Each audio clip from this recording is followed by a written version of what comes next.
Let's continue factoring with question number 12. The first thing to try is to pull out the common factor, x plus 1. X plus 1 times what reproduces the original question? We have negative 9 plus x squared. When you feed the dog and feed the cat, you can see that x plus 1 times negative 9 is here, and x plus 1 times x squared is here. Let's rearrange this. Negative 9 plus x squared is the same thing as x squared minus 9. So it's always a good idea to factor fully.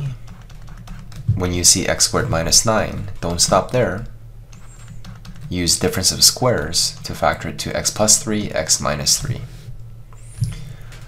Now, for question number 13, it's important that you recognize fraternal twins. 3x minus 1 and 1 minus 3x looks awfully close. If we pull out a negative 1 here, we can make them look identical. So let's do that. We have a squared. We're going to change this to a minus 9 instead of a positive 9. And we're going to pull out a negative 1 for these two terms. So the negative 3x becomes 3x, and the positive 1 becomes a negative 1. You can verify it yourself. When you feed the dog, feed the cat using distribution, you can see that when you feed the dog, feed the cat here, you have the equivalent expression. So now we have a common factor, 3x minus 1. So let's pull this out. 3x minus 1 times a squared becomes the first entire term, and 3x minus 1 times negative 9 becomes the second term. And so we finish this off. Factor fully. We have a plus 3, a minus 3. We have difference of squares. Let's try this new enrichment technique called factoring by grouping.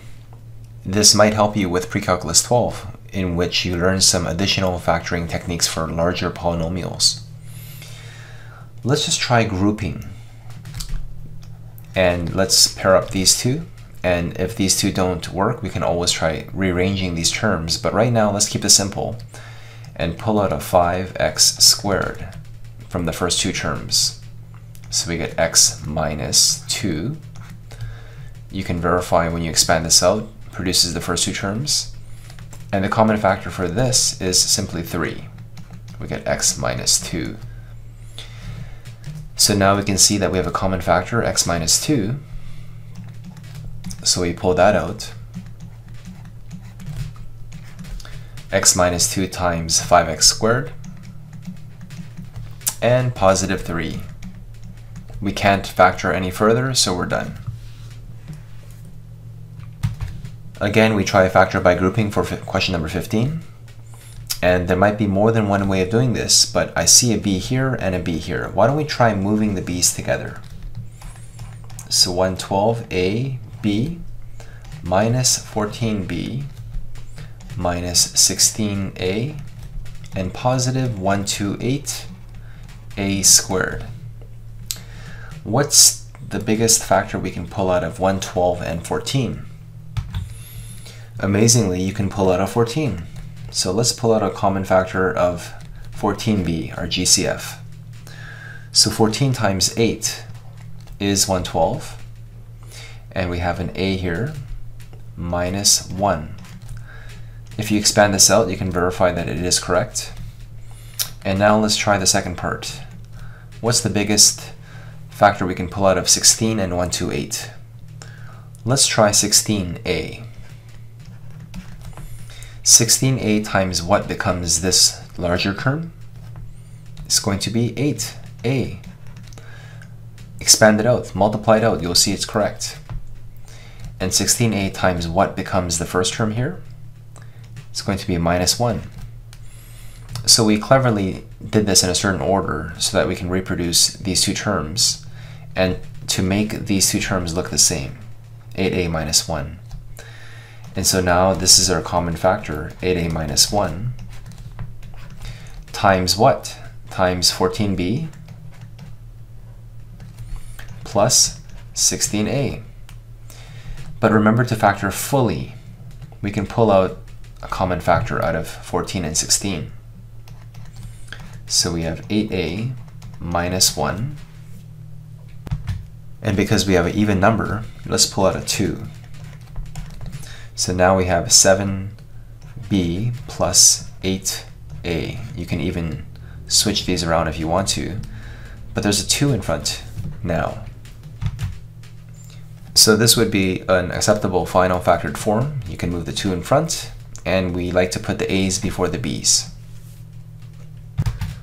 Now let's try this last factoring question. We notice the y's are here, so let's try putting them together. I'll put this one first. We have x squared y minus 4x4y plus this term here, 12x3 minus 3x. Let's try factoring out the GCF. I see there's a nice x squared here and a y we can pull out. So we have 1 minus 4x squared. And when you expand this out, you can verify it is correct.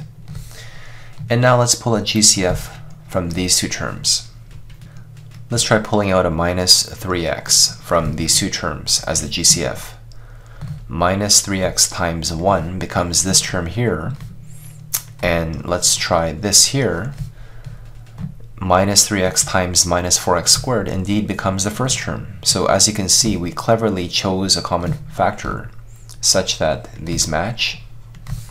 And now this is our common factor.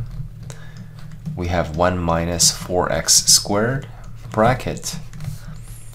You multiply by the first term, which is the leftover is x squared y. And then you multiply by the second term, which would be the leftover minus 3x. And please don't stop here, factor fully. We have difference of squares here. Look carefully. You set up your brackets.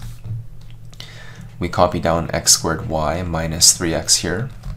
And notice how you can even pull out the x. We should be careful about that. But we have 1 plus something, 1 minus something. And that something would be 2x. 2x. So we're not fully done. We also need to pull out an x here. So let's pull out the x here. We have 1 plus 2x, 1 minus 2x, and because we pulled out the x, what's the leftover? We have xy minus 3. And there is also an alternative answer. If you happen to pull out a negative 1 here, this becomes 2x minus 1.